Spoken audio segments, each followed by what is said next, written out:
especially our lovely panelists. I recognize the presence of one of the members of the CMSJ Center, Ms. Chepkorir Sambo. And before we begin our discussions today, I will take this opportunity to welcome her to say a few things about the center. Ms. Sambo, if you can hear me, welcome.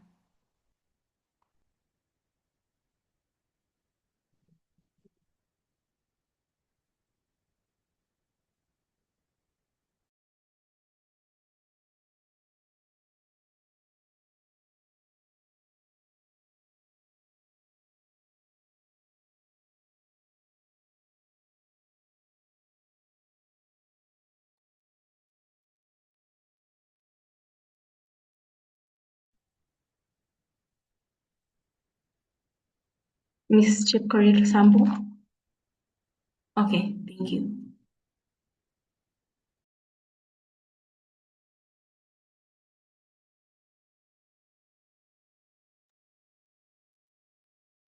Okay, thank you so much. She will take over as we finish or towards the tail end of the webinar. So the webinar or the discussions today will revolve around the use of ADR mechanisms in solving the election disputes in East Africa. And maybe to give a brief background of this is that free and fair elections are a cornerstone of democratic governance and social stability in any country. And across Africa, we have seen that electoral contests have increasingly produced disputes at every stage of the electoral cycle.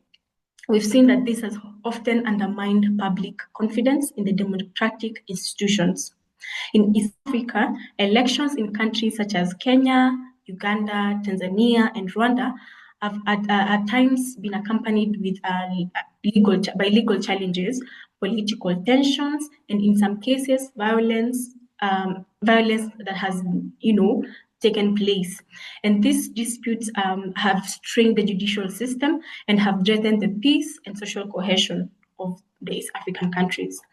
And alternative dispute resolution mechanisms such as mediation, negotiations, conciliation, and arbitration are increasingly being explored as complementary approaches to resolving election-related disputes. And ADR often offers a more flexible, timely, and participatory process that seeks to promote a dialogue among stakeholders, and it de-escalates tensions. So we've seen that ADR is promoted by the constitutional framework and the legal reforms. And particularly in Kenya, for example, ADR has been formally recognized by the 2010 Constitution at Article 159. And it has been recognized as part of a tool that can solve disputes among people. And therefore, this can be now used the electoral disputes. So today we are privileged to have three panelists with us, and the first panelist is Mr. James Tugee, and Mr. James Tugee is a partner at Munyao, Mudama and Kashindi Advocates. He is a fellow of the Chartered Institute of Arbitrators in Kenya, and he is a lecturer at the Kenya School of Law. He also has a domestic and international arbitration experience, both as an arbitrator and as a counsel. He's also experienced in other ADR processes, including negotiation and mediation. He previously assisted as a U.S. District Court in reviewing the court's ADR policy. And in his practice as a litigator, he has been involved in numerous constitutional and election-related matters. This includes the 2017 presidential election petition, the BBI case, and the two petitions for the removal of governors. Next, we have Ms. Lucianna Thuo. She is also an expert in election law and governance. She has over 13 years of experience. She has advised tribunals, trained judicial officers, and written key texts on electoral dispute resolution. Her expertise is not only confined to Kenya, but it also expands to regional and international level. She has supported electoral reform in countries such as Sierra Leone. And this is just but very humble description of her many achievements. The third panelist is Ms. Serah Gathoni. Ms. Serah Gathoni is an alumni of Kabarak University, and she is also an ADR enthusiast, and she's currently an intern. And she has wrote. Her dissertation was on use of mediation in addressing electoral disputes using, mediation, and this is actually will inform her background in research will inform and enrich today's discussions. With that being said, thank you very much and welcome. To our audience, feel much welcome. So at this juncture, I would now like to pause or to start off this discussion. I will pose this question to the panelists, and we can start with Mr. James. And the question is, to what extent should ADR in electoral disputes be institutionalized within the formal legal frameworks? Just to repeat that question, to what extent should ADR in electoral disputes be institutionalized within formal legal frameworks? Thank you. Thank you very much, and thank you for the introduction. Before I make any comments, I would like to also appreciate the assistance I received in the short time I had to prepare for this webinar from my colleague Rehema Rukaria, who is on the platform as one of the attendees, and Kisha Wanjiru is also on the I think she's not on the platform, but she also assisted. Having said that, I think ADR, as we all know, is an important mode of dispute resolution, and in various respects can be used effectively to resolve disputes, including electoral disputes. Now, there is already some level to which ADR has been recognized in the formal dispute resolution framework in terms of EDR. For instance, in our own country, if you find yourself before the Political Parties Disputes Tribunal, they will normally try to get the parties to pursue mediation at the initial stages, especially those disputes that are within political parties. And I think to the extent that, as we will see as this conversation continues, that in some instances, in fact, ADR is more likely to achieve a result as opposed to our very formalized and adversarial litigation process, then I think we should formally institutionalize ADR in our EDR processes, if I could say so. And I believe as the conversation continues, because I don't want to speak for many minutes at the beginning, as the conversation continues, we will discuss how this can be done and how this has been done in some instances. So the answer is, I think it should. Thank you very much, Mr. James. I will pose the same question to Ms. Thuo. To what extent should ADR in electoral disputes be institutionalized within formal legal frameworks? All right, thank you. Thank you so much. I think the starting point is just where my co-panelist has started, which is, yes, it should be institutionalized, but it must be done with an understanding of context. And I say that to mean not all contexts receive ADR the same way. We must be conscious of the social, political, and cultural context within which we are operating to determine the suitability of ADR within a particular structure. Should it be institutionalized? Yes, because the more institutionalization, the better clarity in terms of what it is used for, who can access it, how do you move from ADR to other mechanisms in case you're dissatisfied with a mechanism. All of those are important to clarify. But when I say context, what I'm saying is we need to understand the kinds of disputes which are suited for ADR and the kind that are not. And I'll be speaking about, even within the electoral framework, which ones would work well and which ones wouldn't work well, but even the broader context of the country. So if you think about a country like Kenya, in as much as based on the judiciary's own statistics, the bulk of our disputes are not solved within the formal judicial structure. When it comes to electoral disputes, the bulk of the electoral disputes are solved within the formal judicial structure. So the context of our country is important. Compare that with contexts like Tanzania. Tanzania does not have a mechanism for taking disputes, particularly relating to the presidential election, to the courts. And therefore, ADR works very well for many kinds of disputes relating to the electoral process. And therefore, that context makes it suitable for that.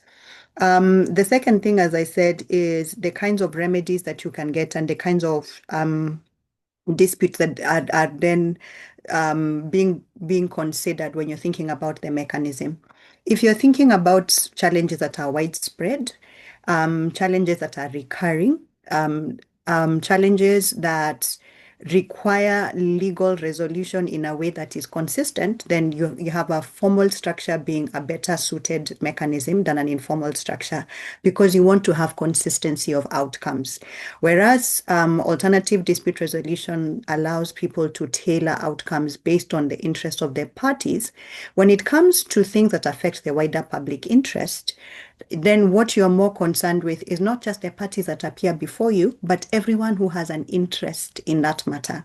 Because electoral disputes, for the most part, are not disputes in personam. They are disputes in rem. They affect a wider body of persons. So what you're looking for is what can give us accessibility, but also consistency of outcome so that people know what to expect. People can get their disputes resolved, but people don't have different outcomes coming out of the same kind of dispute. So what you'll tend to see then is you need to consider the kinds of disputes that should then go to ADR versus the ones that should go to the formal judicial process, and we'll see how our electoral body has defined those. The final thing I'll say is when you institutionalize ADR, when you decide the system, the context, the type of disputes that should go, when you institutionalize, you build trust, because there's an understanding of what kind of disputes, how far can the mechanism go. And I'll give examples later of places where they've tried to create a mechanism, but they didn't create a structure. People don't trust them because then decision-making is ad hoc. So it undermines trust. But if you have a well-structured process, there's trust, there's local ownership, it increases accessibility. But it also allows for planning, because these mechanisms, whether you go through the formal process, the formal court process, or an alternative dispute resolution process, they require resources, they require structures, they require planning. So the more you institutionalize them, the better you can plan for them, the better you can resource them, the better you can integrate them with other structures, the better you can get trust and ownership. Thank you, Esther, and back to you. Thank you so much, Ms. Lucianna. Indeed, to institutionalize the ADR mechanisms, indeed, there will be more clarity and trust from the public. That's very important. Ms. Serah, I will pose the same question to you. To what extent should the electoral disputes be institutionalized within the formal legal frameworks? Thank you very much. First of all, I'd like to take this chance to apologize that my camera is not on. It's a technical error that we are working on currently. And also to thank you for this opportunity to be part of this amazing panel as we get to explore more about my research topic and the area of interests in my career. First of all is to agree with what my co-panelists have said, that yes, ADR should be institutionalized when it comes to resolving or finding solution for election disputes where they arise, because elections mostly, they are legal processes mostly that have political consequences, and with those consequences comes a need of determining the legality of the elections vis-a-vis the conflict that arises from the same election. So when properly designed, the ADR mechanisms mostly protect democratic stability without undermining the constitutional supremacy of the people or the electorate, such that there is confidence in the election process, despite the fact that the resolving of the disputes have not been done by the usual way, which is litigation. So you find that the confidence people have in the election, or the electorates have in the election, is manageable, or is in a way to be advocated for, because as a problem, and as Miss Lucianna has disputes, you have to distinguish between with litigation. So you find that sometimes, or at times, the means of resolving the dispute used or adopted will maybe de-escalate the dispute or the tension that has been arisen from the political consequences of an election. That would be my support to the first question, because we will expand more. Thank you so much, Serah. Indeed, because of your research background, we know that you will delve more into, how we can incorporate the ADR mechanisms in electoral disputes. And maybe to pose this question, now that or rather, we're in agreement that indeed ADR mechanism should be institutionalized. If you were to make a policy recommendation today for integrating ADR more deeply into the East African electoral system, what would that policy look like? So if today we were to make one policy recommendation for integrating ADR more deeply, so what would that be?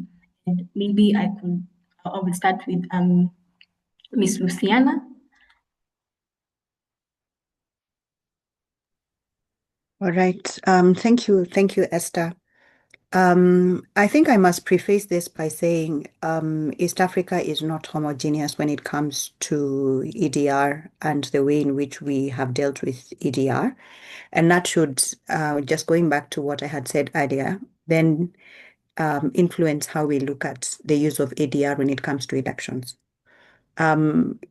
East African countries have had different successes when it comes to EDR, as we well know. Kenya tends to lead when it comes to the strength of the formal justice systems, but Kenya has not done well.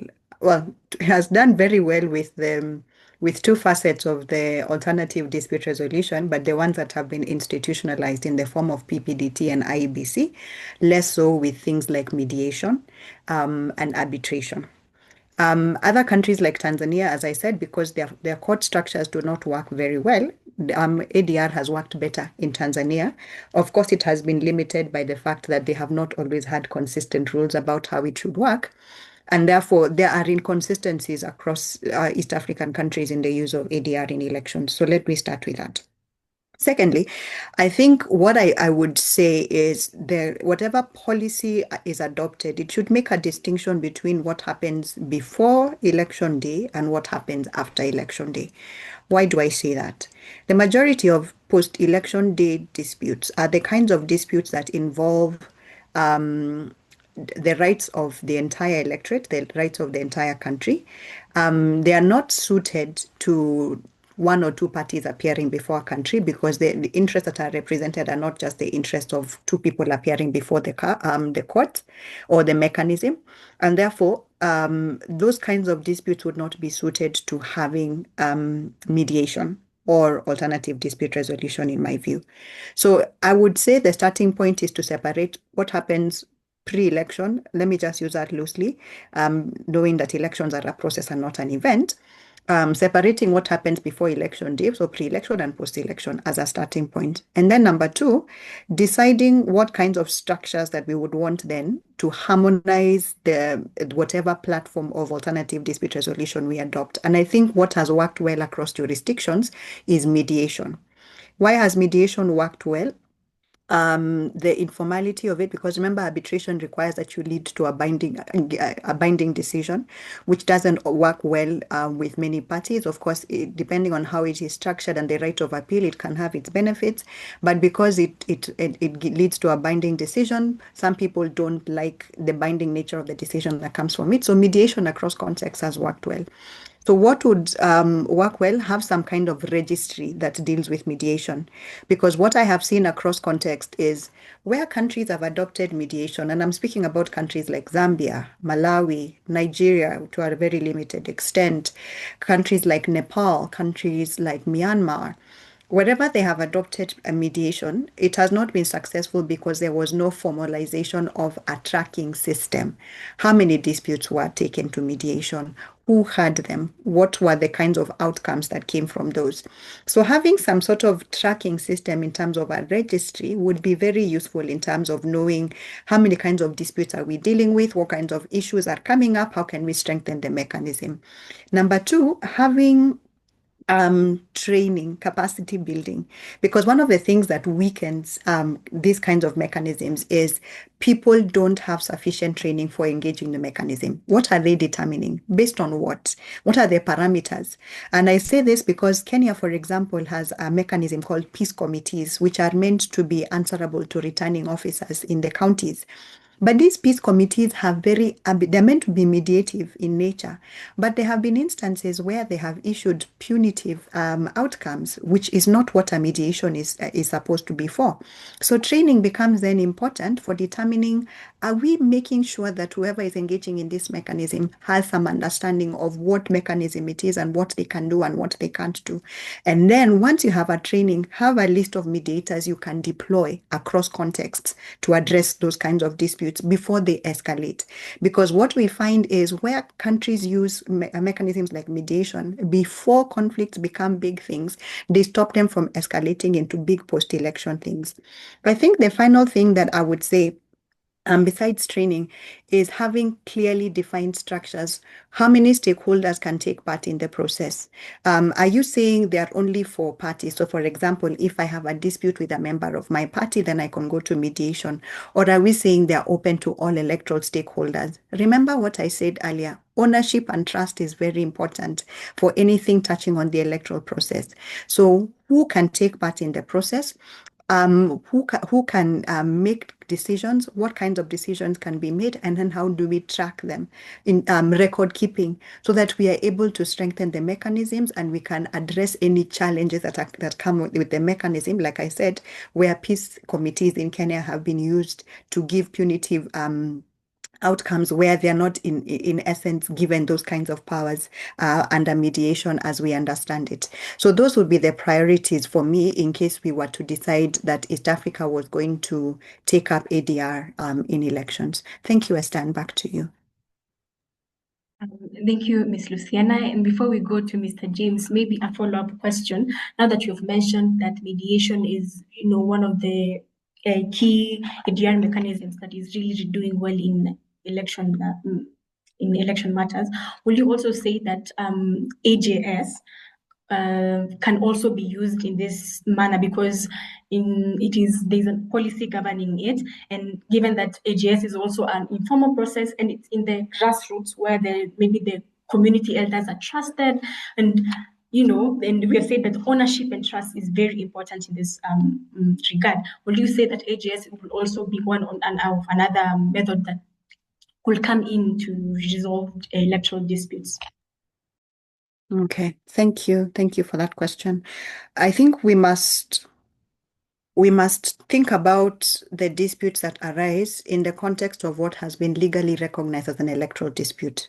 Because unlike other kinds of disputes where there's a broad spectrum of things that you can bring to mediation, elections have very clearly defined disputes by law. So we have to start with, what does the legal framework provide for as the issues which are capable of being electoral disputes? And I began by saying our framework divides the entire spectrum into two: what arises before and what arises after.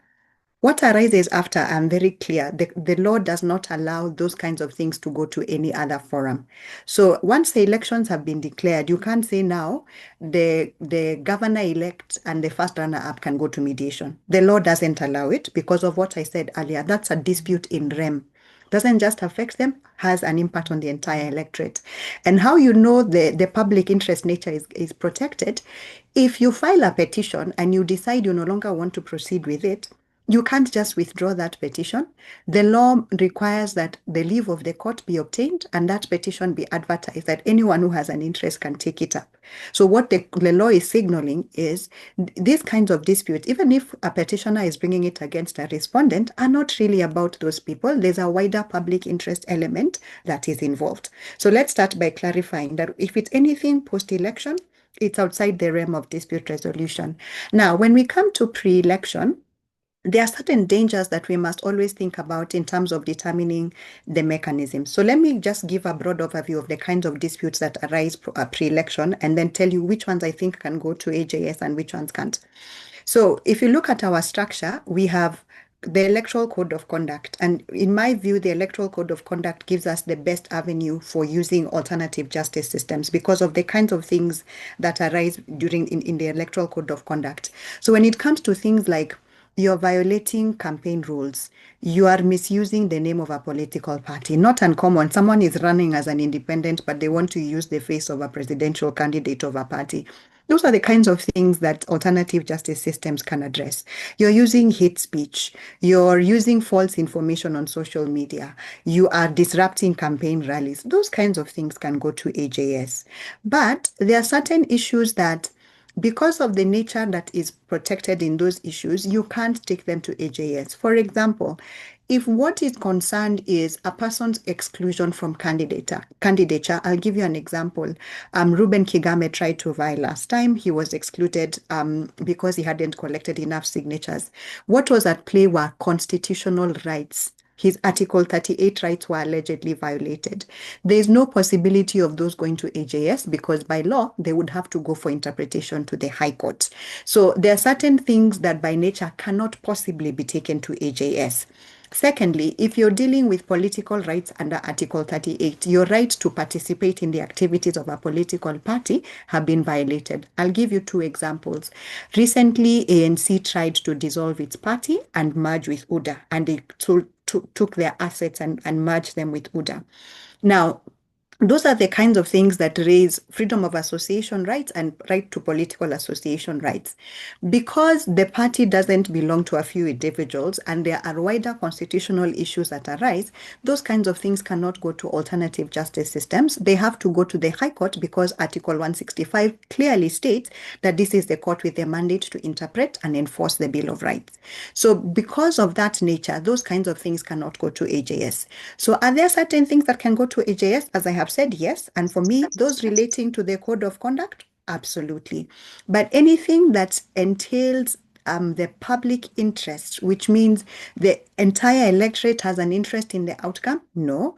Anything that touches on the interpretation or enforcement of the Bill of Rights, no. Anything that is systemic and therefore requires a definitive determination by the courts, I would say no.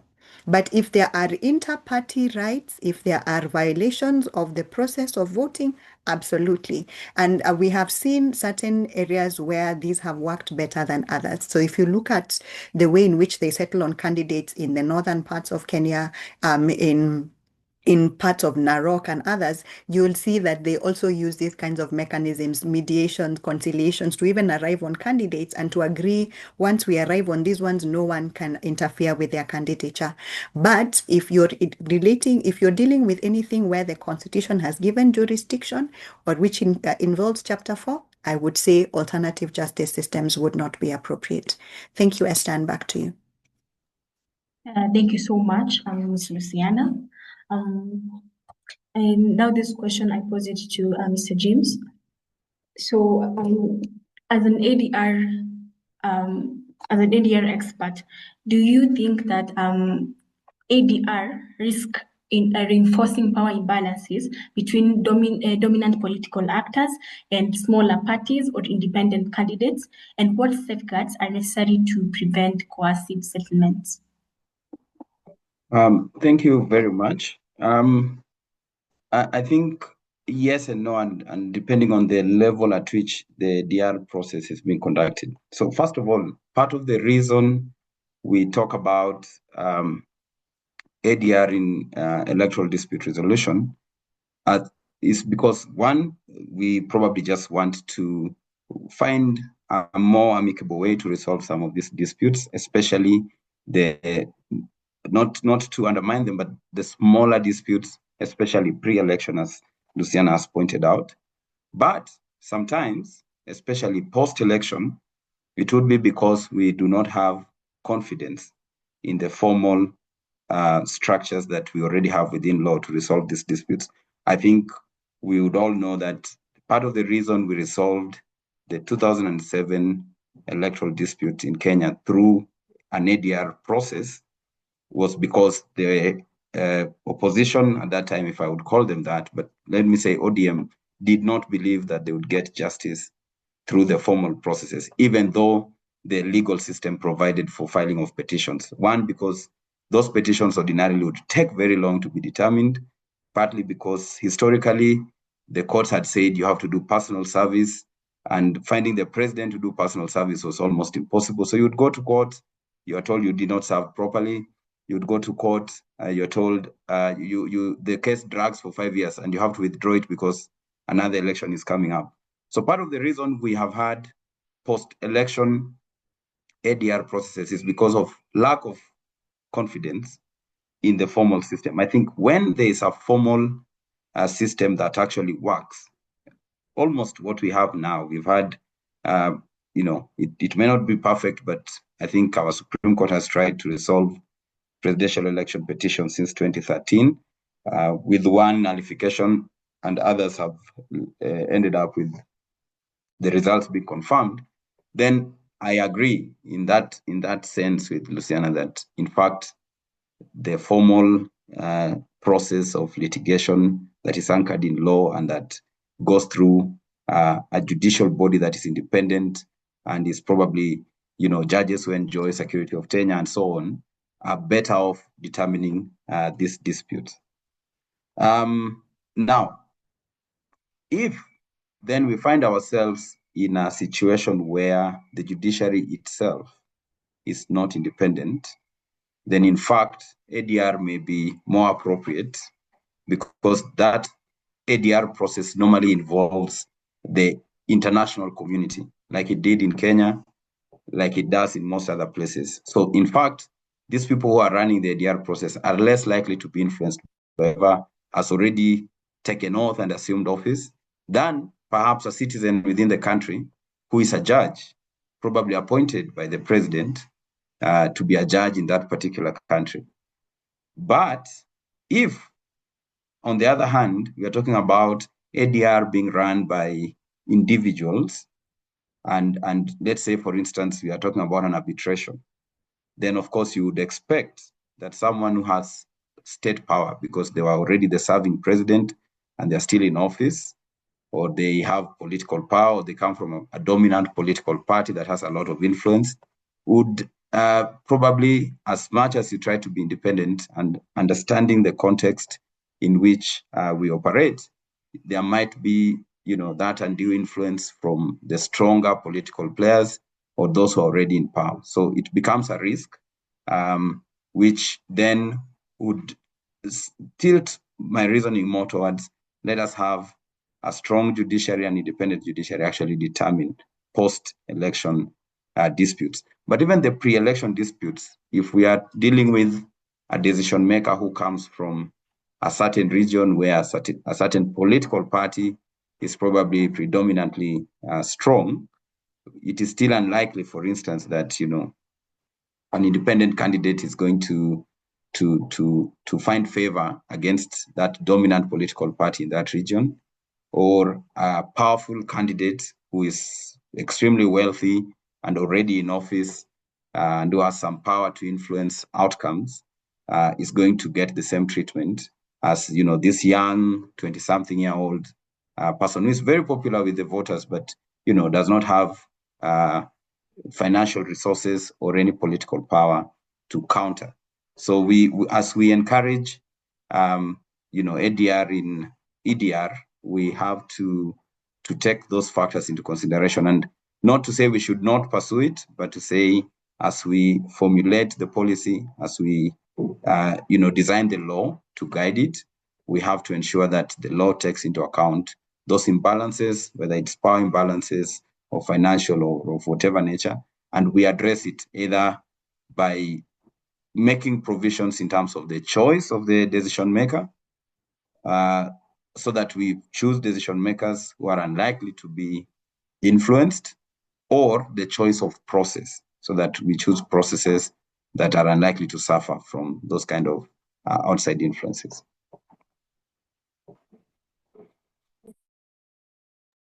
Thank you, Mr. James. And maybe a follow-up question. Now that we've established that ADR is very effective or ought to be incorporated in electoral disputes, now how will we then ensure that the ADR outcomes remain enforceable and maintain the same level of legal authority as a court judgment? Okay, thank you. I think that's the same challenge we have with ADR across the board. Now, there are ADR mechanisms that lead to binding outcomes, like arbitration, for instance. The arbitrator's award is binding and can be enforced like a judgment of the court. I do not, however, think that there's much value in using arbitration in electoral dispute resolution, because you'd rather than just have a judge make that determination. I think when we talk about ADR in electoral dispute resolution, we are looking more at negotiations, mediation, and maybe AJS. Now, those processes succeed because of goodwill, and that is the goodwill of the parties, because all of them in some way depend upon the parties coming to some form of agreement. So either they are, you're negotiating or you're mediating.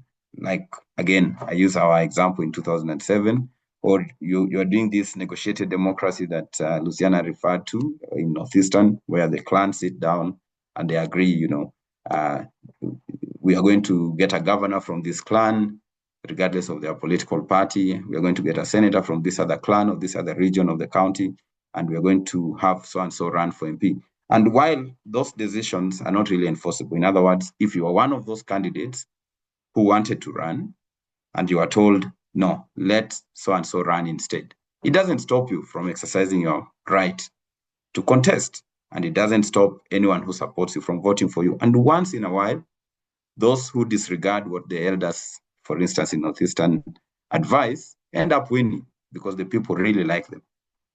But most of the time, because the community also believes in that system of negotiated democracy, most of the time, in fact, those who end up winning are those who were in that lineup that was set up by the elders. So sometimes it ends up that enforceability may not be very important if the people that this is intended for actually have a common understanding of what they want to achieve.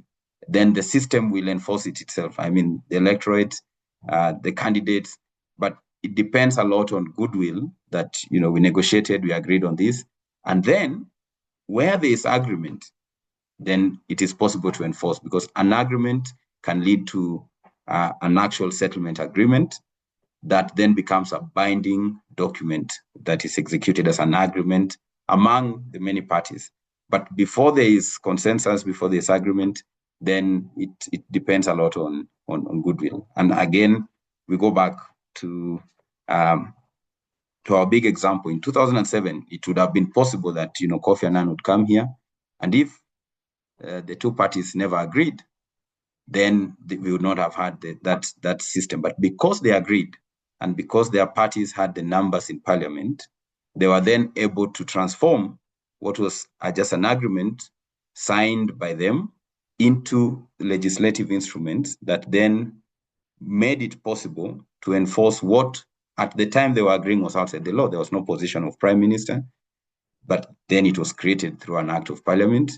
There was no role assigned to this office, but these roles were assigned through parliament. And so that's how ADR works. It depends on goodwill.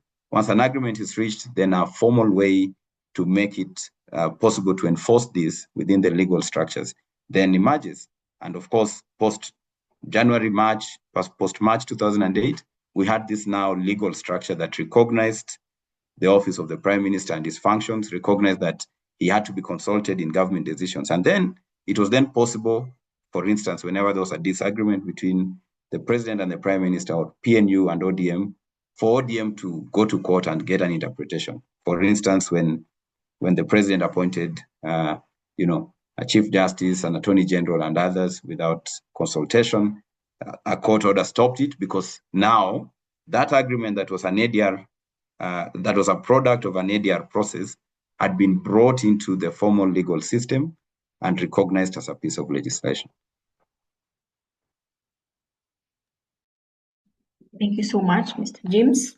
And for our audience, please, if you have any questions to the panelists, please use the chat function to write those questions, which will then be addressed during the Q&A session. Thank you so much. Actually, Mr. James, I do agree. I come from Isiolo County, and indeed AJS is used there because of the pastoral nomadic communities. And it's true that because the community trusts the elders, then it is easier to resolve disputes because they trust in the guidance of those elders. To Ms. Serah, I have a question, and this is in regard to your research.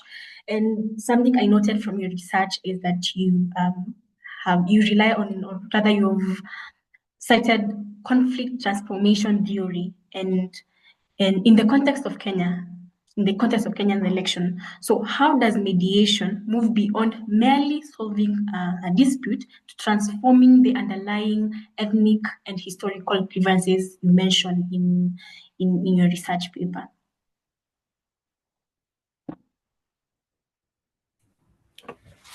Thank you very much for that question. So the conflict transformation theory is a theory that was formulated by Paul Lydrak, and it contends that conflicts should not only be viewed as problems to be resolved, but it is a chance to address a deeper systematic and relational issue in society. So in relation to the question you ask, when it comes to election disputes, say, for instance, a dispute has arisen as a result of a by-election. And in a place where there are by-elections, so where elections are being conducted and you feel like the convenient answer or the convenient solution would have led to the dispute between two communities or two conflicting different ethnical communities because they have different views according to who they want to vote for. Subjecting the dispute that has arisen before to maybe say they are contending on the party, the nomination of a candidate for a seat. So if we subject that to ethnical differences, and then we subject the same difference to an mediation panel or an ADR solution before a person can be nominated or selected to be a party representative, we then get to solve that dispute before it escalates into a dispute between two communities who feel like because they have the same the same ethnicity but come from different societies. Say it is different versions of how we have I'm going to use an example of, say, Kikuyu. We have Kikuyu from, let us use the recent case of Mbere. We have the Mbere community where we have different candidates from different parties vying for the same seat. So if there are different candidates, but from the same political party vying for the same seat, and both are maybe geographically located, they are premised in the same location, but are geographically far a bit, we can have the dispute subjected to ADR in such a way that when one person is nominated as the party representative for that by-election, there will not then erupt an issue of we could have used a different member or a different nominee to settle a case of difference in region, where we have two different or two diverse members, but from the same political party vying for the same seat.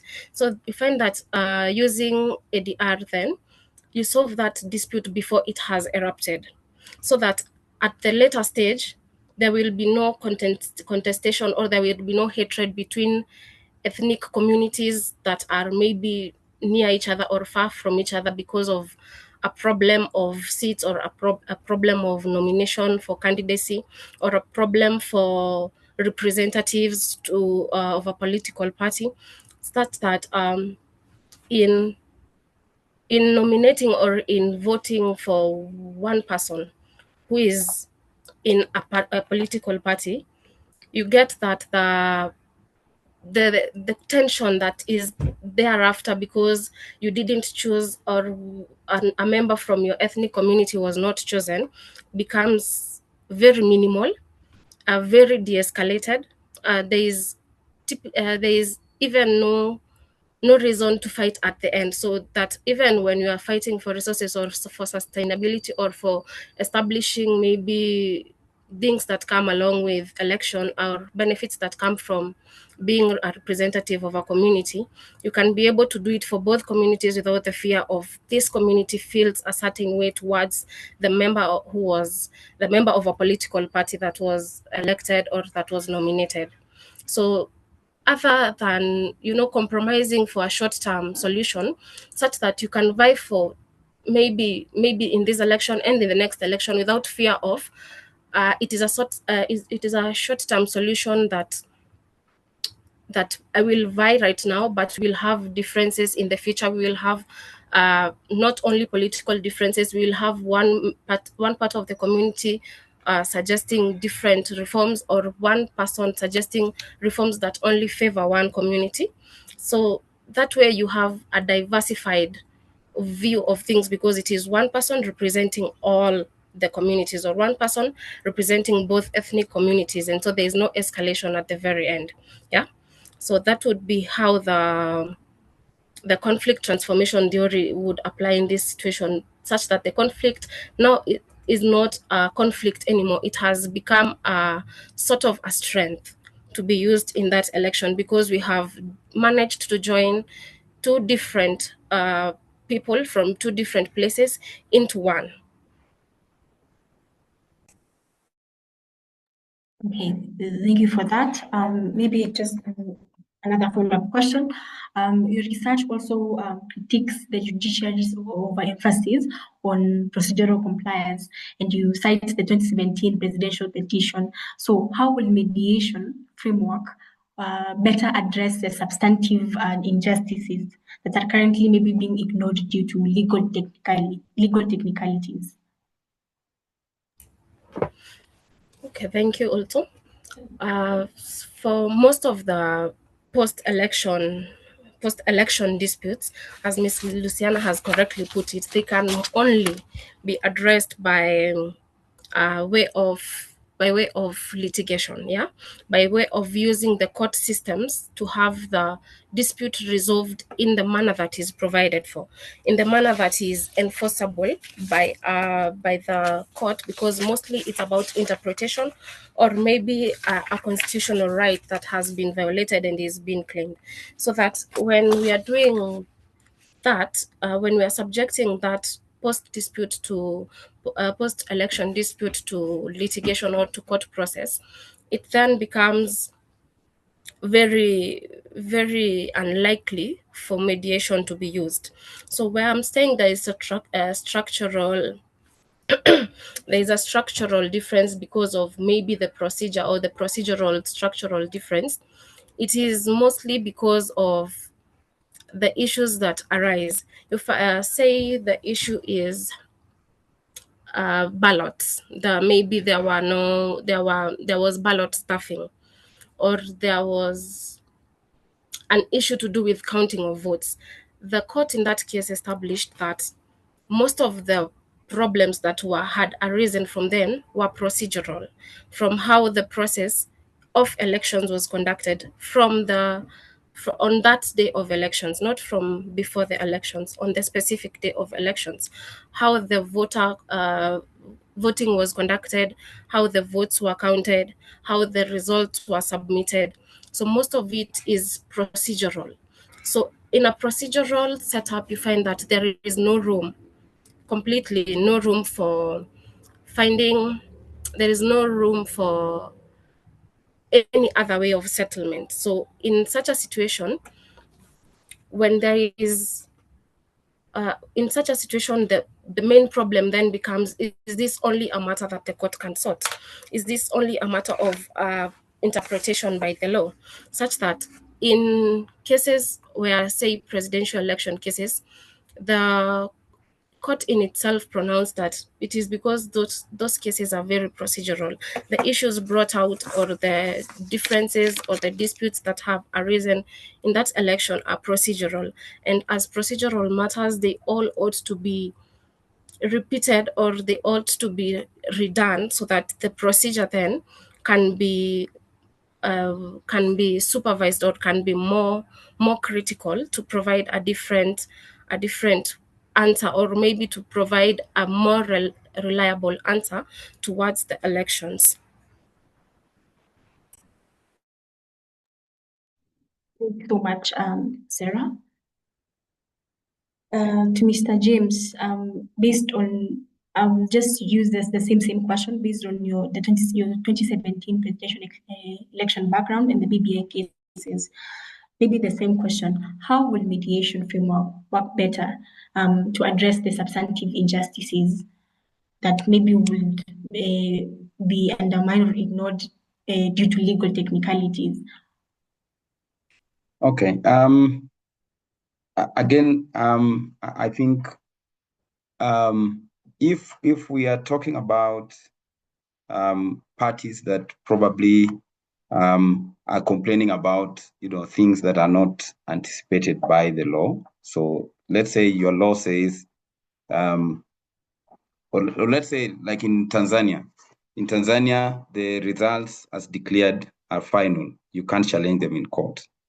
That means if you are a candidate and you do not win, you have no other avenue except if you're able to make enough noise, so that the government then says, let's pursue some form of dispute resolution process, which is likely going to be a mediation process, probably run by the international community, and perhaps the outcome becomes, let this individual who was declared to have been second be the prime minister, or hold some position, because Tanzania already has a prime minister who is also elected, perhaps hold another position within the government, like some or have certain number of cabinet secretaries within the government.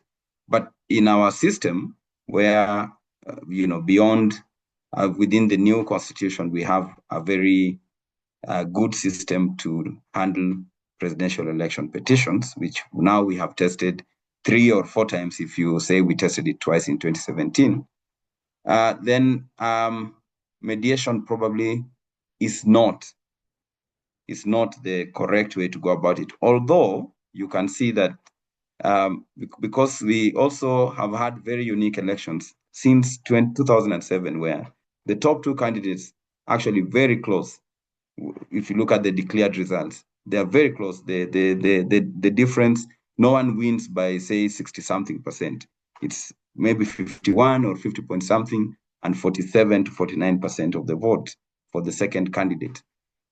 So what you end up seeing is, yes, the second candidate goes to court and probably loses that case. And so the person who is declared the winner by IEBC takes office. But what you see then happen shortly after is, because the second candidate has the support of around half of the country, it becomes very difficult for the president or the party, the ruling party, to govern without this other political party, allowing them some peace. And so you've seen something different in Kenya, which is not really a formal ADR process, but perhaps behind the scenes is actually an ADR process, which sometimes we refer to as handshakes. So you've seen this happen, and it normally emanates from some unrest after the new government takes office, and then there are certain programs that the opposition does not agree with, and so the opposition goes to the streets. And it becomes difficult to run a country when Tuesday is a public holiday for half the country at least, or more, because some who even agree with the government are scared, so they stay at home.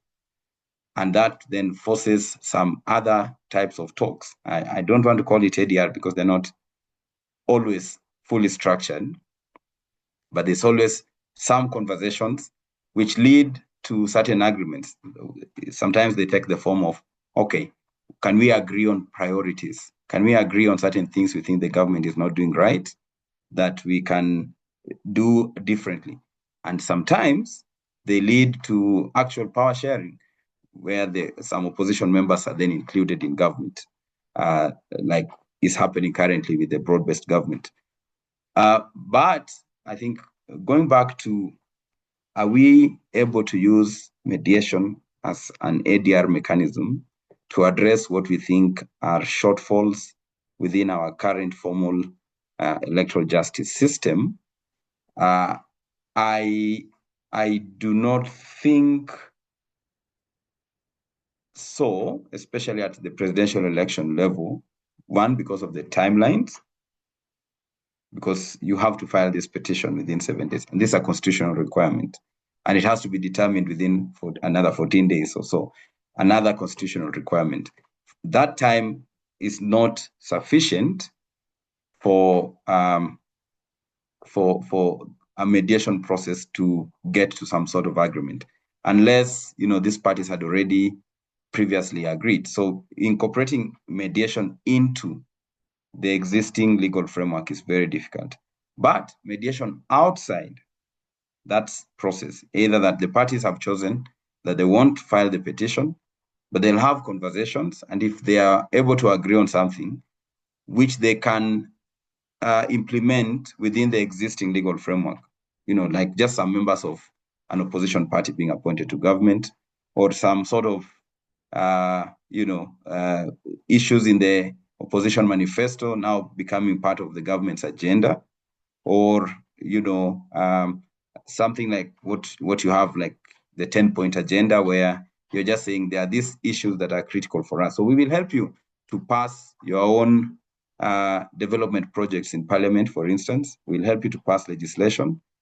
In return, you will accommodate some of the policy issues that we had in our manifesto, and you will implement them.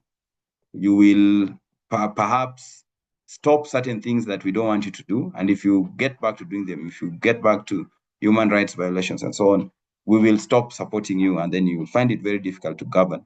But those are a little different from the formal electoral dispute resolution process, which is to say, oh, you rigged in this polling station, or the agents here and there were not allowed to participate, and so on. These are grievances that can only really be resolved through the formal process that we have. And at the presidential level, really, it's only possible to do it. Even the courts, even the Supreme Court is struggling with those timelines, and perhaps we need to even reconsider those timelines. And maybe what we need to discuss is, if the Supreme Court is struggling to come up with a with a fully reasoned decision that takes into account all the factors, and therefore we feel that the court is somewhat motivated to clutch onto any technicality that can help them resolve the same case, then maybe we should be discussing, do we amend the constitution to allow the court a little more time to ensure that, because we are maturing, I think the short timelines was to address the problem that if someone is already in office and then you allow 1 month or 6 months for this process, it becomes very difficult to get them out of office. So we do 21 or so days so that it's a very short period, and it's easier to get someone out of office if they had assumed office, or it's easier to keep the current serving president in office, but not for so long that they can abuse that process and stay forever. So I think if we feel that we have matured sufficiently, we can extend the timeline a little bit instead of saying let's resort to mediation to resolve these issues, because I do not see it working based on the kind of issues that arise post-election as electoral disputes. And in that sense, I agree with Lucianna. I think ADR at the presidential level especially only works because whatever issues have been raised are so big that the whole country just wants to move on. So everyone is forced, compelled somehow to accept this process, even if they are a little unhappy with it, or only works where there is no other thing you can do. So you use other ways to compel. But you see, at the core of it, ADR should be voluntary. But then you end up having this ADR that is initially not voluntary, but because of other circumstances, parties are forced to engage in. Thank you. Mr. James, just maybe less than 2 minutes. There's something you've mentioned that has piqued my interest, and you've mentioned the handshake precedent that happened in 2018 that actually led to the BBI process. So my question, do you view such informal settlement such informal settlement as a success for sovereignty, or is it a threat to constitutionalism? It's both. It's both, and the reason it's both is, on the one hand, those kind of processes can actually allow government to function for the benefit of everyone.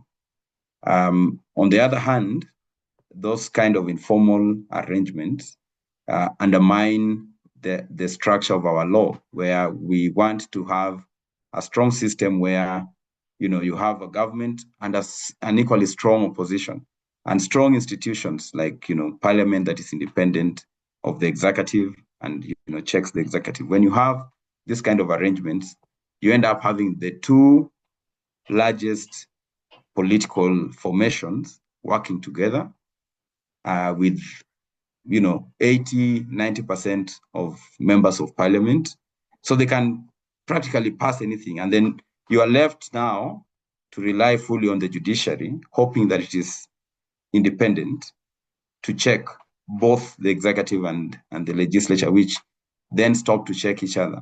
So I think as someone who believes in strong institutions, I see the danger of these kinds of arrangements, but I think it is also a symptom of the political system we have, where people feel that the winner takes all and the loser is just the loser. And part of BBI, of course, it ended up being declared unconstitutional in the manner it was being done. But this is part of what BBI was trying to address, and part of the conversations you still hear.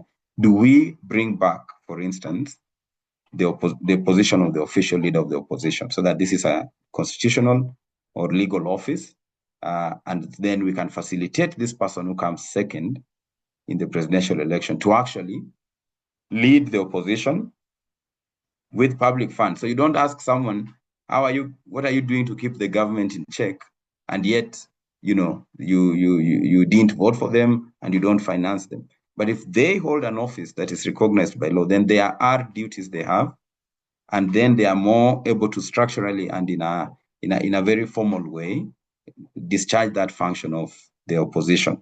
So I think those handshakes, those arrangements come because once you come second, and you come second with almost 50% of the vote, and then you have no position, you're not a member of parliament because you ran for president and you can't hold both.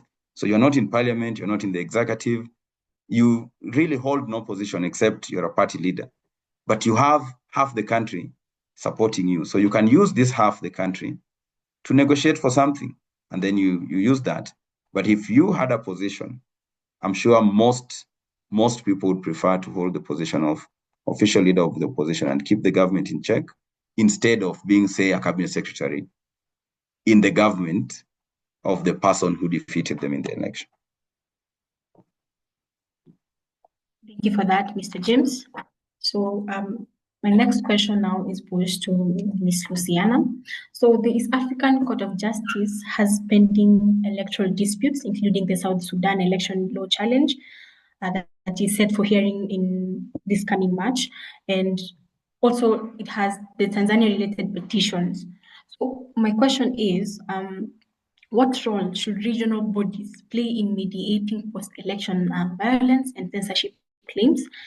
And also, how might the East African Court of Justice ADR promotion in pending cases like the the South Sudan election case reshape East Africa's electoral frameworks?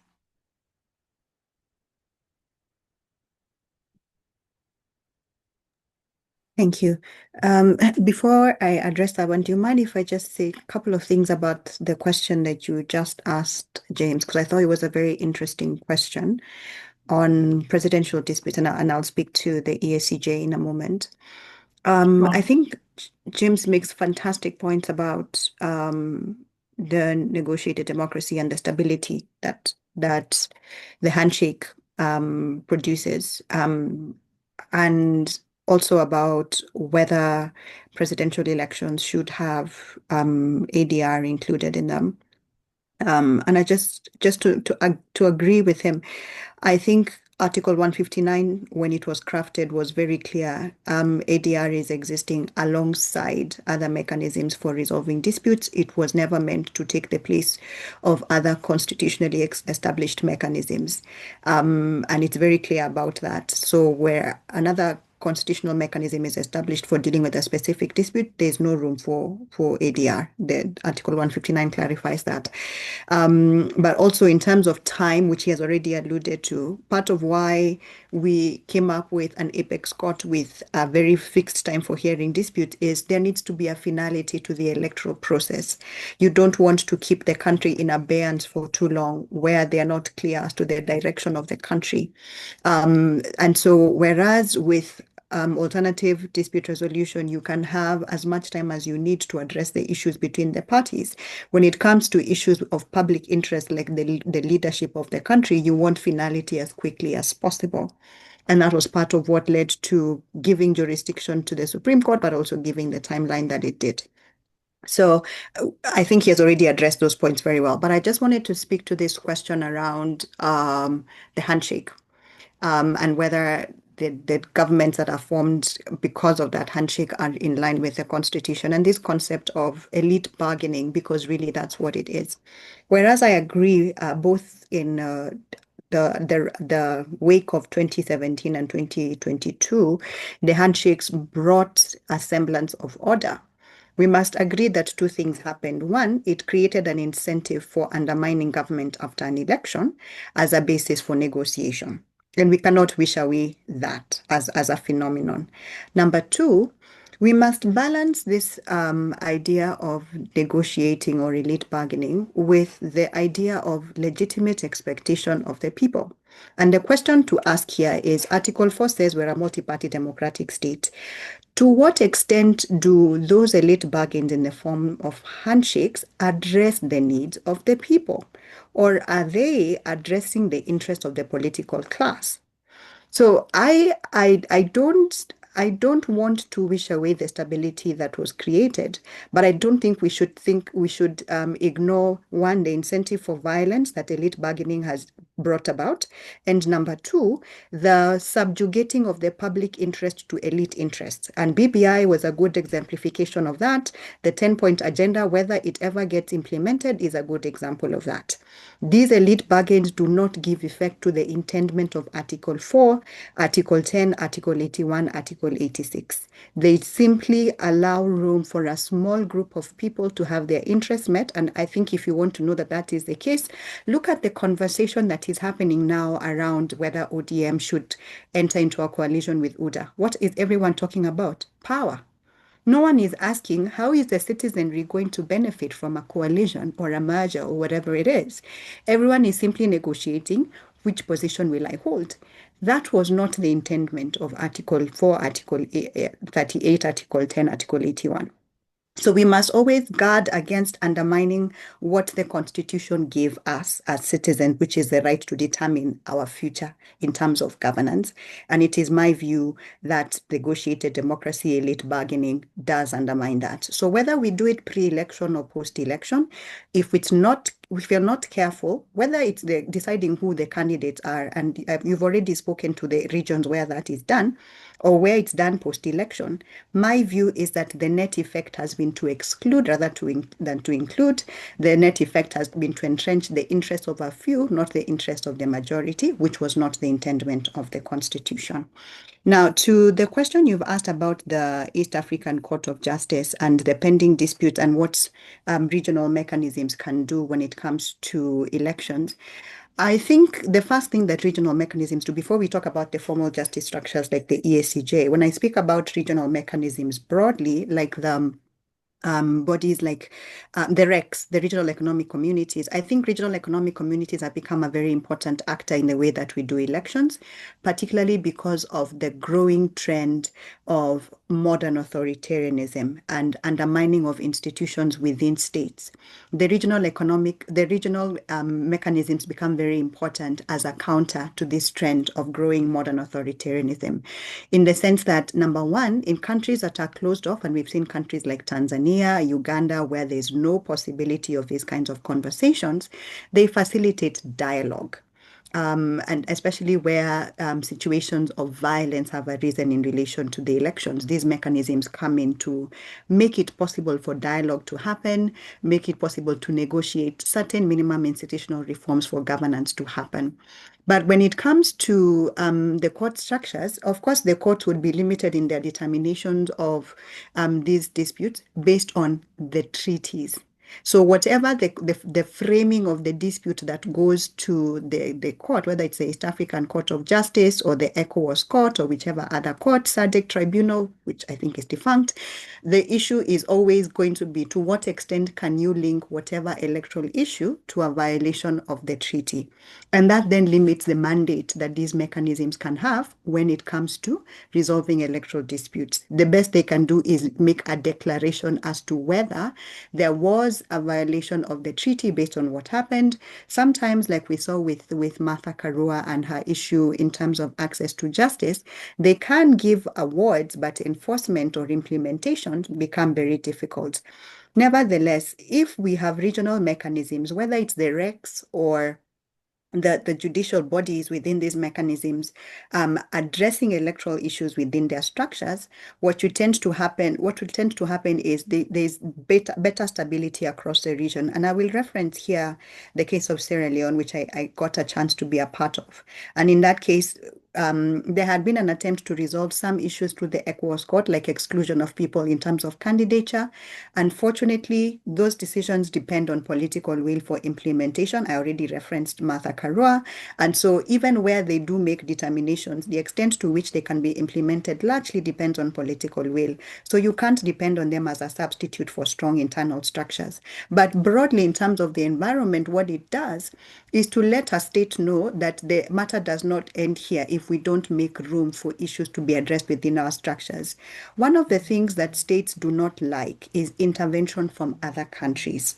And so what these mechanisms do is they bring pressure from external sources to bear internally, and that political pressure can make room for certain reforms to happen internally where it would not have happened but for that external intervention. So they may not be useful useful in terms of giving judgments that you can implement. When I'm here, I'm speaking about ESCJ or ECOWAS court, or the like, but they can give political pressure for states to comply, which might then help to address certain institutional reform questions and certain inclusion questions where the issues that have arisen, for example, have been exclusion of certain candidates from the electoral process. So there are limitations as to what they can do, but the political element that comes from these mechanisms might be more important than the legal judicial elements from these mechanisms, in my view. Thank you, Esther, and back to you. Thank you so much, Ms. Lucianna. And maybe just to ask another question, Uganda has had the elections recently, January, and these general elections have been characterized by allegations of opposition, harassment, restriction, and even internet shutdowns that has been seen. And these allegations have been taken to the Supreme Court of Uganda. And consider there has been a history of repeated litigation on presidential election petitions in Uganda. So what does this past jurisprudence reveal about the space or the lack thereof of ADR within highly politicized electoral disputes? Okay. I think first the kind of disputes that arise when it comes to elections in Uganda are mostly court-related. It's usually post-election disputes. As you've already pointed out, presidential disputes are resolved by the Supreme Court. And so there is not much room for ADR to happen in relation to those disputes. But even for those who followed the issues that arose before the elections, there were quite a number of disputes that went to the court. Many of them were determined in favor of NRM, the ruling party. And so Uganda has problems that have been there for many years. I'll give a practical example. The Chief Justice of Uganda was fired, and the new Chief Justice was sworn in on the president's compound. Now, what does that signal to the country about the capacity of that Chief Justice to make any determination at the Supreme Court against the president? Number two, if you go back to the Kizza Besigye decision, I believe it was 2008, I'm not quite sure. The Supreme Court, in an 800-page decision, looks into all the irregularities that have been cited before the court, including ballot stuffing. There's numerous reports of ballot stuffing, numerous witnesses who give evidence of this ballot stuffing. Still finds that there is not sufficient evidence of irregularities to annul that decision. So both the structure of the country and the structure of the judicial system, the appointment of judicial officers, the history of resolving disputes tells you that Uganda does not have much room for creating constitutional legitimacy in the dispute resolution process. So whereas I do not have any evidence, I've checked the reports that I have had and I have not seen any evidence of use of ADR even before. Even in the post-elections phase, which is reserved for the courts, because of the structural problems around independence of the judiciary, and how that translates into how they make decisions, that we do not have a lot of confidence in electoral jurisprudence coming out of Uganda. And unfortunately, until the system of appointment changes, that constitutional legitimacy question will continue to arise. I do not have anything around pre-election disputes going to any other body. Unlike our context where we have the political parties disputes and we have tribunal, rather PPDT, and we have IDRMs and the IEBC resolving disputes. From what I can see with Uganda, and I stand corrected on this, the majority of the electoral disputes are resolved by the court. And so I haven't seen much room for ADR to be used in resolving disputes at any level. Thank you, and back to you, Esther.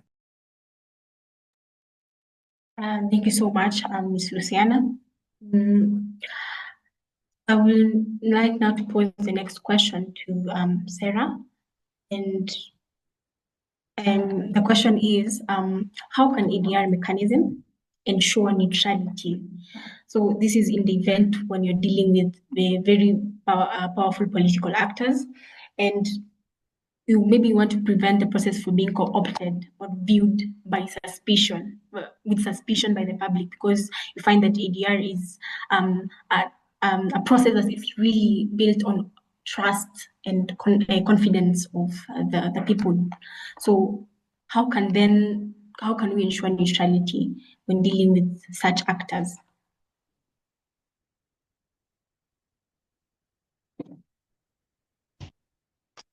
Thank you very much, Esther.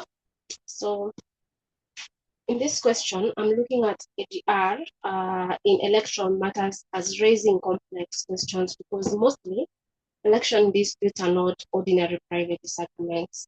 They are matters that have to do with constitutional orders, public confidence, and the sovereignty of the electorate. So any attempt to use ADR into an electoral justice system, it must be accounted for the public law character of elections to be viewed by the people. So one, confidentiality is a very fundamental pillar of mediation and negotiation, and it encourages sometimes it encourages parties to explore settlement options without necessarily going to court, or maybe without fear of backlash from the public. So that is in private matters. And commercial disputes, confidentiality is largely unproblematic because the issue primarily affects the parties being involved. Now, when it comes to electoral disputes, the fundamental thing about election disputes is different from what is required in other mediation forums. So the concern here becomes public rights, collective political participation, and sometimes democratic legitimacy. So voters who are not part of the mediation agreement or who are not sitting at the mediation table have a direct stake in the outcome of the decision or the agreement from the mediation settlement. It is for this reason that the confidentiality cannot even be absolute when we are using ADR. So in carefully distinguishing, we should be careful to distinguish between the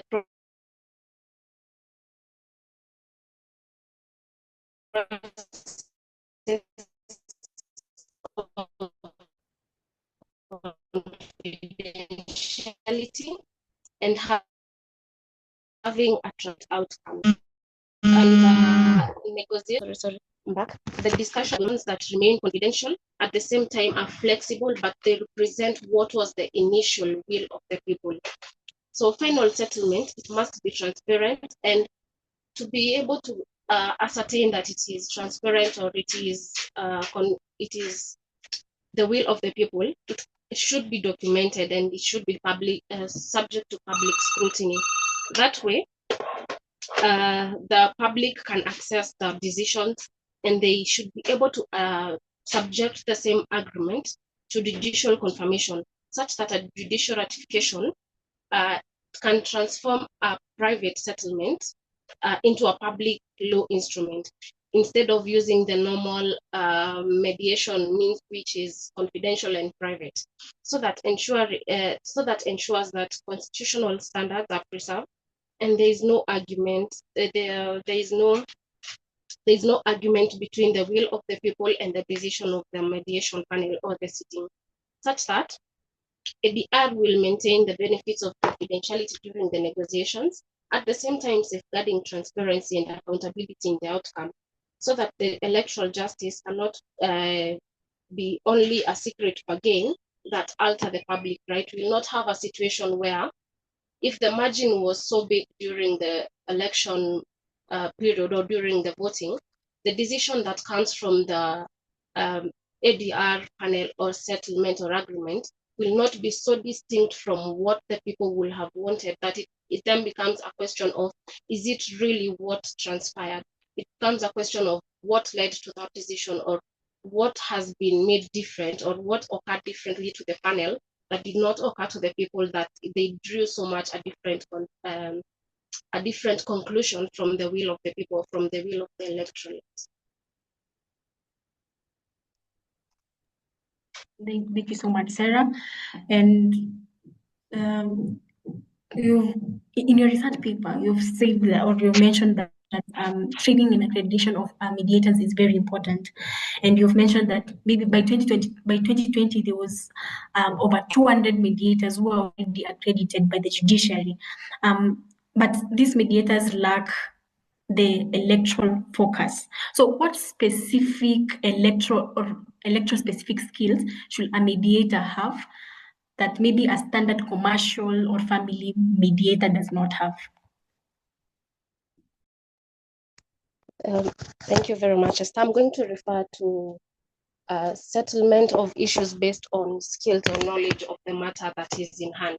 So, for instance, where we were proposing a reform or maybe a policy that could be very useful to using mediation or using ADR as a form of settling election disputes, you can go for training for mediators, such that as much as you're accredited or you're familiar with the mediation processes, you're then familiar with election laws, you're very familiar with way to deal with, to identify conflicts, the stages at which it is occurring, how best to handle that conflict post or pre-elections, how best to deal or relate with the parties that are being involved in a certain conflict, such that if the same case would be taken to another mediator without the knowledge you do, they would probably draw a very different or distinct solution or agreement. But because of your knowledge and skills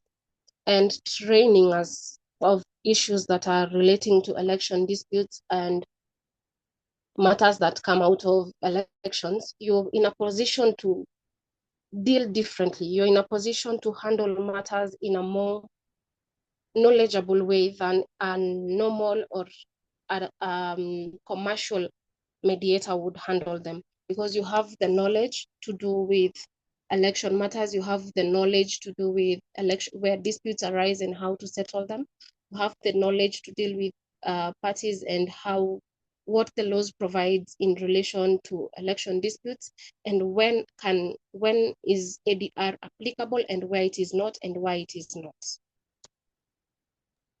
Thank you so much, Serah. I would also like to pose this same question to Mr. James, since you're an experienced ADR practitioner, and there has been accredited mediators, but we see that we need maybe the electoral specific skills that a mediator might have in order to engage in electoral disputes. So, what are those skills that you think that a mediator should have, and the electoral specific skills that maybe a commercial or a family mediator might not possess? Okay, I think we have to start by understanding the role of a mediator. And the role of a mediator is basically to assist the parties to negotiate. So a mediation itself is an assisted negotiation process. And so, of course, it's important as a mediator in its form of electoral dispute to understand electoral laws and to understand the environment in which the parties are operating. But I think, in fact, the second consideration is even more important than understanding just the law. Because if you do not understand where the parties are coming from, if you don't understand the actual issues, because sometimes, the real issues are different from what is presented as the legal question. Because when you deal with legal issues, you have to craft it into some form of course of action, some form of legally recognized issue that you can bring up as a dispute. But the actual issue might be very different. Because the actual issue may not be one that can be litigated, but it might be one that can be resolved through a mediation process. So understanding where the parties are coming from, understanding the environment in which they operate, understanding their interests and the interests of the larger population or the electorate in that particular region where the dispute has arisen would actually be extremely helpful in resolving that issue, which is why sometimes you see this kind of mediations being run, for instance, by elders from that community, because they have a historical understanding of the actual issues, and they are more likely to tackle those issues than perhaps a very well trained in electoral law young person who perhaps is not very interested in the actual politics of this place. And you might, when you approach it from that extremely legalistic perspective, you may actually never assist the parties to reach a resolution. I'll give you an example. Most of the time when you approach elections and then you have, for instance, we know in this country, there are certain particular regions with very few exceptions where getting the nomination of a particular political party is almost a guarantee to win the election, with very minimal exceptions. And so those nomination positions are hotly contested. And then you have party constitutions that allow political parties to give direct nominations, that allow political parties to hold a nomination of any kind they want. They can decide they'll do a Mlolongo voting system. If the constitution of the party allows it, they can do that. They can do secret ballot and so on. Of course, there are mechanisms to resolve these disputes formally. Now, most parties in those very hotly contested areas then end up being unable to run those nomination processes because then violence erupts when they try, and then they have to resort to other ways. Sometimes that violence is sponsored by a candidate who believes they are not able to win, but if they were to go through a different system of nomination, the party may favor them. So they just make sure this formal process does not work. What then happens normally? You find different resolutions to this kind of disputes, especially when they go through an ADR process. Sometimes you find that those top two candidates who really were fighting, for instance, if they were trying to run for governor, being put in a joint ticket with one of them agreeing to run as a deputy governor. Sometimes you find, we could give examples. I think, let me see if I can give certain examples. Say, a nomination process was actually not conducted in 2022 by, let's say, by the ODM party in Homa Bay County.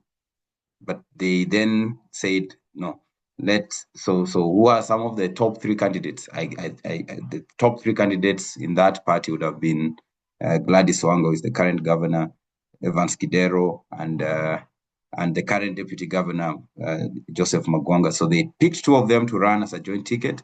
The third one went and ran as an independent and came second in the general election. Or you have certain counties where the issue is an ethnic issue.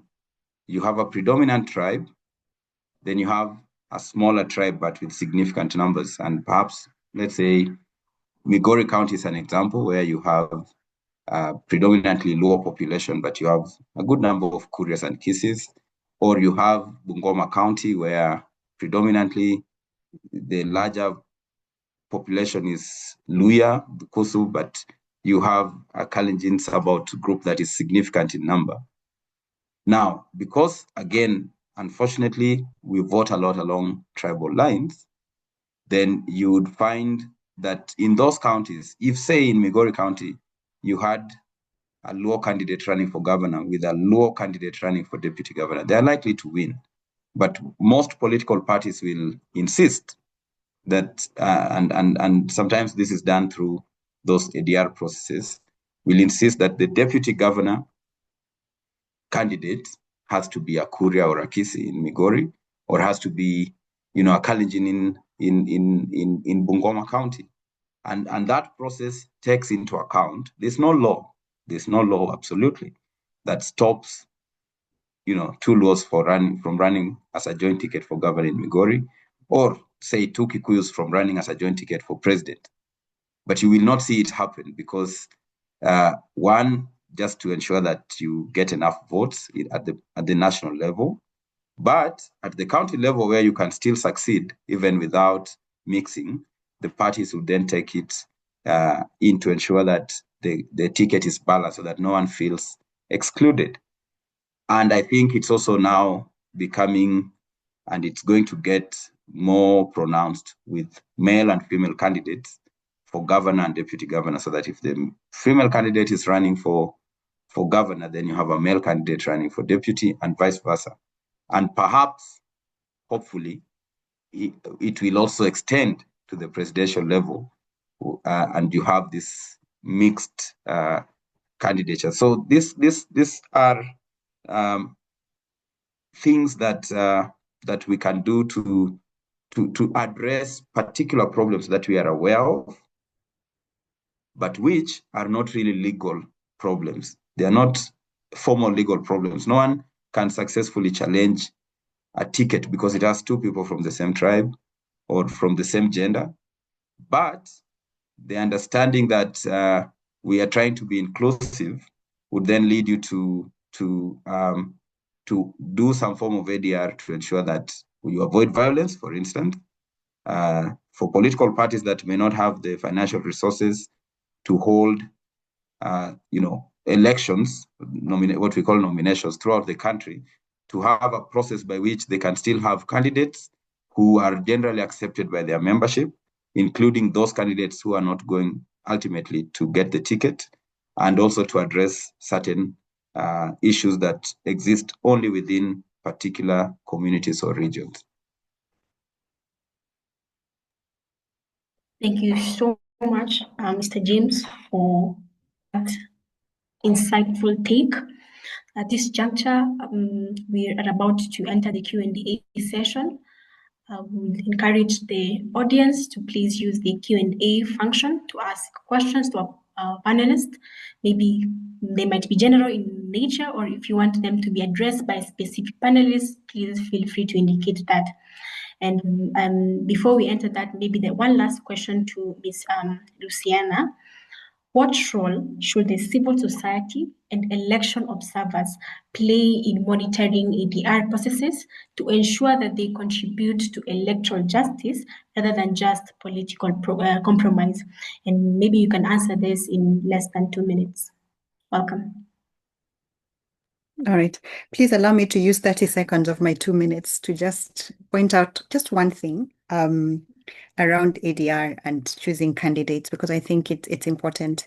What Mr. Tugee has said is accurate. There is quite a lot of autonomy. We call it party autonomy in arriving at candidates. Parties can use methods which are recognized in their constitution to arrive at candidates. But there's a principle which the Political Parties Dispute Tribunal has adopted, which has been endorsed by the courts, which is the principle of legitimate expectation. And this is a principle that tempers party autonomy.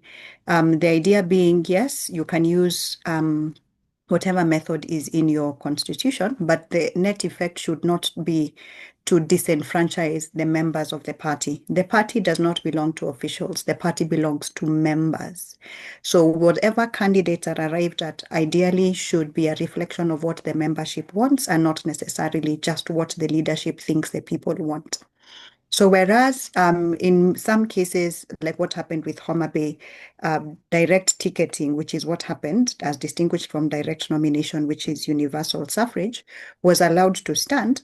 There was a peculiarity in 2022, which was that the Political Parties Act brought in amendments which did not align with party constitutions, and to reduce the confusion, parties were allowed to use what was in their party constitution, even where it was in conflict with the act. So by law at the moment, there's only 2 nomination methods allowed, direct and indirect. Direct is where you have a universal suffrage. Indirect is where you have a group of people sitting down, interviewing candidates, and then voting on which candidates should go into the election. But because of the late amendments to the law in 2022, direct ticketing was allowed to happen. And in many ways, there were concerns as to whether that disenfranchised the people in terms of settling on that method, because the people are not allowed to choose. In a sense, it's a party that settles into it. So there's also a method which I saw in 2022, consensus building, party saying all the candidates have sat and they have agreed this is the one that will do it, or we are going to cast lots. to what extent are party members involved in those decisions? If they are not, even if the party can prove that it is within their party constitution, the PPDT and the High Court can still nullify it for frustrating the legitimate expectation of the people. And I saw instances where that happened. I thought it was important to just add that. Civil society, what can they do? I think civil society has been very critical in the electoral process for two reasons. One, monitoring. In many cases, they don't help with the negotiation process, but they create accountability for whatever ADR process is arrived at. So if they can monitor the process to ensure neutrality, they become a very critical actor. And as James pointed out, even when we had the mediation happening in 2007, civil society was a critical part in ensuring that whatever was agreed on also found its ways into our law and eventually into our constitutional architecture. Number two, civil society has a very good way of conducting risk assessments before conflicts escalate into big things. Many times you will have institutions doing mapping. What are the violent hotspots? What are the institutional weaknesses? And those things can be very good for signaling where disputes can arise and create opportunities for resolving them before they escalate into big things. So we know for every election, there's always a mapping of violence hotspots. And if that mapping is taken seriously, a lot of what we saw, for example, with the by-elections in terms of violence could have been reduced through engaging the reasons for the violence in particular areas more than others. The third one is making sure that whatever is agreed on is complied with. Civil society has a very strong capacity to track whether the outcomes of any agreement where it affects a population, not just individuals, has been complied with after the fact. And they can provide audits to what extent has there been compliance. And that becomes a critical factor for ensuring that mediation moves from an agreement between those who are in the room, and especially where it affects a wider populace, to having the intended impact on an entire populace. Remember, we keep saying where elections are concerned, the actors who go into a dispute resolution process are not the only one who have a stake in the process. Elections are actions in rem, not actions in personam. So any kinds of disputes around those processes cannot be limited to only the actors who bring a dispute for resolution. So civil society actors would have a very critical role in ensuring that there's transparency in the implementation of the agreement, so that the public interest element in the dispute resolution process is also given effect to. Thank you, and back to you.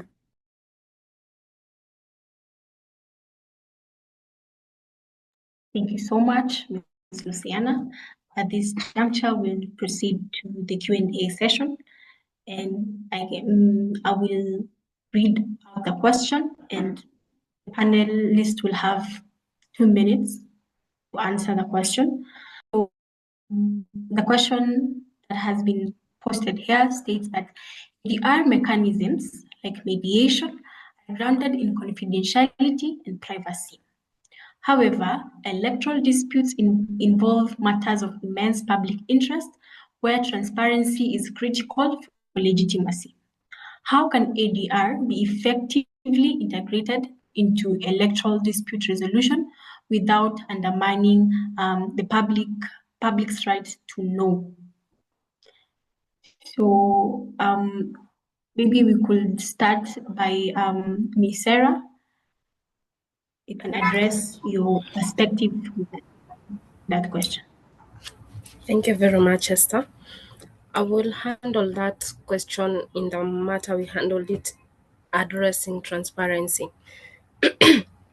Because it is the same as having an argument or a discussion between ADR as a confidential way of dispute settlement vis-a-vis election as a matter of public interest and public transparency. So we have on one hand, we have a matter that requires to be handled, dispute resolution mechanism that requires confidentiality. On the other hand, we have an issue that requires public trust and public interest for it to be settled. So ADR, to be able to enhance or to promote the trust of the public in ADR in elections, it has to be transparent. So this is where I say that the process can be confidential, but the outcome has to be very transparent, such that the agreement or the results of the mediation panel, should be availed to the public. Such if any member of the public would want to know them, they should be made public so that the public can scrutinize them. The public can have their own opinion or their own rights to question the matters that have been decided by the panel, and the electorate can argue about the matters that have been decided by the ADR panel. So if you're saying the matter has been subjected to mediation, yes, the process will be confidential, but the issues being determined are the same, and the result is a public interest matter. The result is a matter that the public ought to know and decide whether the result or whether the outcome is the same or varies from their legitimate expectation, or is drawing a very big margin from using the court process to handle the same matter, or using the tribunals, or using any other non-ADR mechanism to settle the matter, so that the electoral justice is not a secret bargain that alters the public rights. It's a matter that handles confidentially, but then publicly announces the results or the outcome to the people or to the electorate. Thank you for that. To Ms. Lucianna, there's a question here that South Africa uses party liaison committees to mediate issues before they reach the court. So the question is, do you think, do you believe the IBC is currently structured or trusted enough to host similar permanent mediation committees? Thank you. The person who's asked that question is right. Many countries have some form of, whether they call it multi-party liaison committee, or like in Kenya, the political parties liaison committee. Many countries have some sort of forum where political parties can dialogue together to address issues. Whether they can be trusted is dependent on context. And their relationship with the electoral management body. And so it would go back to, how is the electoral management body constituted? And then what is the relationship between the electoral management body and the liaison committee? So I'll give the example of countries like Nigeria. Nigeria has attempted ADR using its party liaison committees. No one shows up. Why? The electoral commission, INEC, is not trusted. So where the mechanism does not have trust because of the composition, then political parties will not use it. They will not engage the mechanism. And so it doesn't address the kinds of political disputes that it ought to resolve. So the context is very important. And the second thing is defining what it can do and what it can't do. Remember, there are certain, and I began by saying this, there are certain kinds of disputes that are suited to ADR. Things that, like how political parties carry on campaigns, whether the way a candidate is acting infringes on the campaign of another candidate, defacing campaign material, causing violence during rallies. Those are issues that can be taken to alternative dispute resolution. But when it comes to things where there's concerns about violation of the Constitution, or when it comes to issues that are structural, that require a determined outcome, those ones cannot be left to the political parties themselves or to the liaison committees. They would need a formal structure. In countries like Kenya, we have the Political Parties Disputes Tribunal. In some countries, you have the regulator also having a dispute resolution function. So I'll give the example of Sierra Leone, where I also work. There, the equivalent of the Registrar of Political Parties is called the Political Parties Regulation Commission. The PPRC has dispute resolution mandates. So if parties are unable to resolve disputes, whether it's at the PPLC or internally, then they bring it to the political parties management body.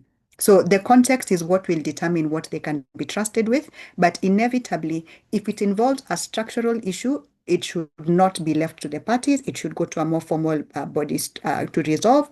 If it's something that involves enforcement of Bill of Rights or interpretation of the Constitution, it should not be left to a quasi-judicial body. It should go to the court structure. But ultimately, the extent to which it can be trusted will depend on the context and the manner in which it is composed and interacts with both the other parties and the electoral management body. Thank you, Esther, and back to you. Thank you for that, Ms. Lucianna. And now this final question to Mr. James. This person asked that judgments have contempt of court powers to back them up, yet they are still hard to enforce. How do we give legal teeth to an ADR settlement so it does not just become another broken promise in a political cycle? Yeah, thank you. Thank you. And I think this question would extend generally to enforcement of ADR settlement agreements. And in this context, we are talking about a negotiation or a mediation, because as I said earlier, in an arbitration, you have a binding decision that is enforceable.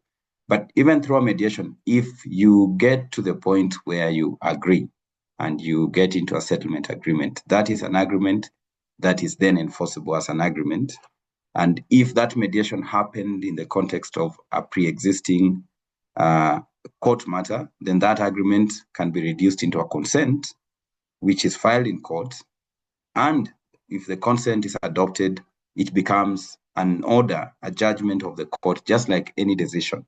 Of course, that is subject to the court adopting it. So there are mechanisms of enforcing ADR agreements, but there are ADR mechanisms that do not necessarily lead to a determination that is enforceable. So the difference is that some ADR process may not get you there, but if you get there through them, there's always a way to enforce them if you conclude the process in the proper manner and you come up with an enforceable document at the end of it. So I think the weakness of ADR is in the sense that, for instance, mediation or negotiation is in the sense that if the parties don't agree on anything, then you do not have a resolution. So you don't have a decision. But where there's an agreement, which is then executed by the parties, it can be enforced either as an agreement, which would be through a suit or whatever other process. It can be enforced as a judgment of the court if that agreement was filed as a consent. And maybe I can add an example I gave earlier. If it is a political process that leads to a certain form of agreement, then if that agreement is one that needs to be then enforced through the legal system, then you can pass the necessary legislation to make it part of the law. And then it becomes binding in the sense that now it is the law and it has to be followed. And this is what we did in 2007 when there was the National Accord, which became an act of parliament and was then enforceable. Thank you very much. Thank you so much, Mr. James. Seeing that our time is much spent, I would ask that each panelist maybe make a closing remark, maybe a parting shot in 30 seconds, less than a minute, parting shot, before I invite Ms. Sambo to then give us a vote of thanks.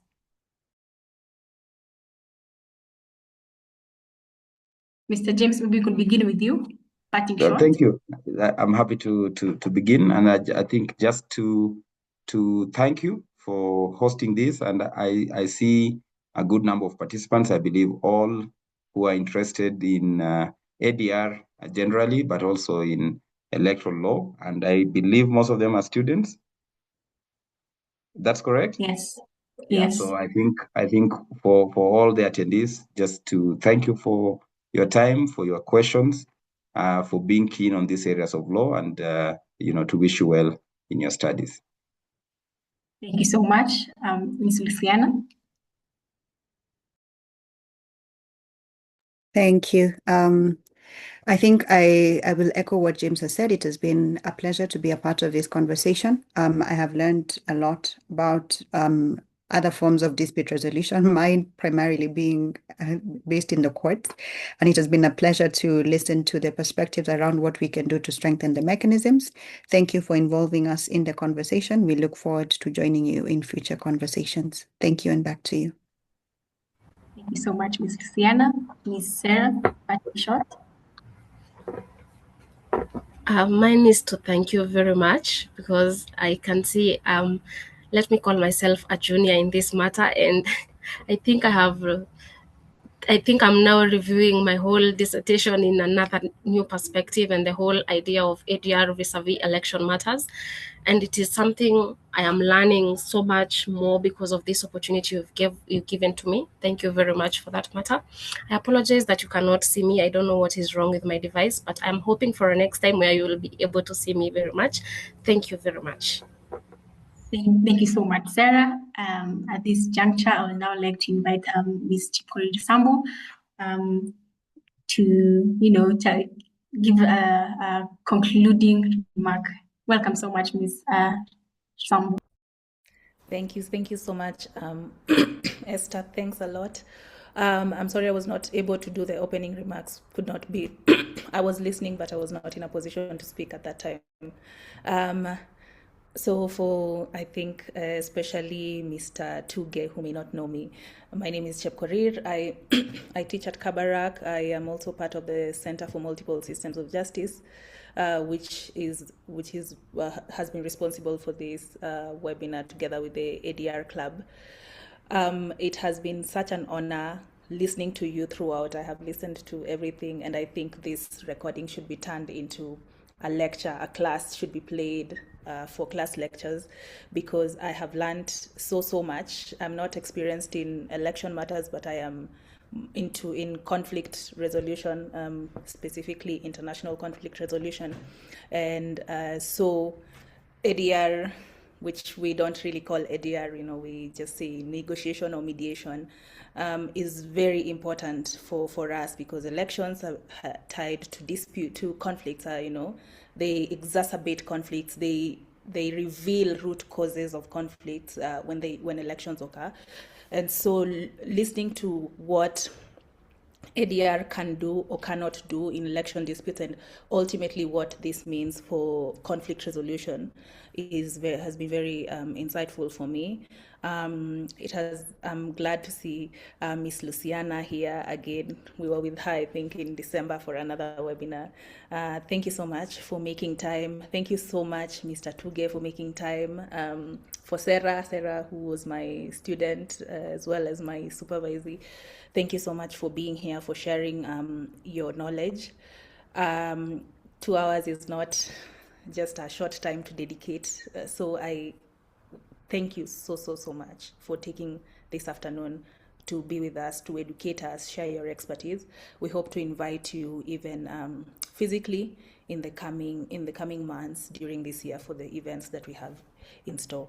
And for Esther, asante sana for the good moderation together with Megan for organizing this ADR webinar.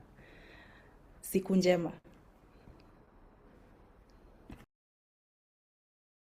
Thank you. Now, the meeting now is over. Tuonane, kwaherini. Thank you very much. Asante.